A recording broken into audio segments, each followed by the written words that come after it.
जब रावण बार बार कैलाश पर्वत पर शिवजी के दर्शन के लिए आता है, तब देवी पार्वती असहज महसूस करती हैं और शिवजी से कहती हैं कि रावण को कैलाश में प्रवेश न करने दिया जाए। शिवजी जानते थे कि पार्वती रावण से कुछ नहीं कह रही, क्योंकि वह उनके दिए हुए वरदान की मर्यादा रख रही हैं। तब शिवजी स्वयं बाहर आते हैं और रावण को समझाते हैं कि उसका आना पार्वती को बिल्कुल भी पसंद नहीं है, इसीलिए वह अब कैलाश न आए। रावण ये सुनकर चौंकता है और कहता है कि स्वयं आपने मुझे यह वरदान दिया था कि मैं जब चाहूं दर्शन कर सकता हूं। इस पर शिवजी गंभीरता से उत्तर देते हैं कि यदि पार्वती ने उसे श्राप दे दिया तो वह भी कुछ नहीं कर पाएंगे।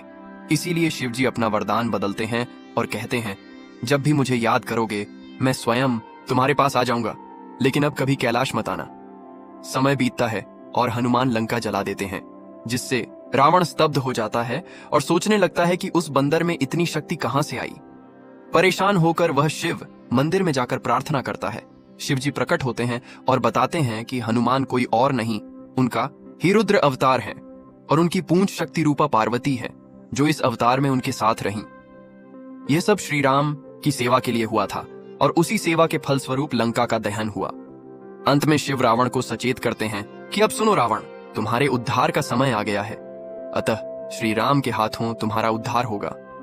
मेरा परामर्श है कि तुम युद्ध के लिए सबसे अंत में प्रस्तुत होना, जिससे कि तुम्हारा समस्त राक्षस परिवार भगवान श्री राम के हाथों से मोक्ष को प्राप्त करें और तुम सभी का उद्धार हो जाए। रावण को सारी परिस्थिति का ज्ञान होता है और उस अनुरूप वह युद्ध की तैयारी करता है और अपने पूरे परिवार को राम जी के समक्ष युद्ध के लिए पहले भेजता है और सबसे अंत में स्वयं मोक्ष को प्राप्त होता है। जय श्री राम, जय हनुमान।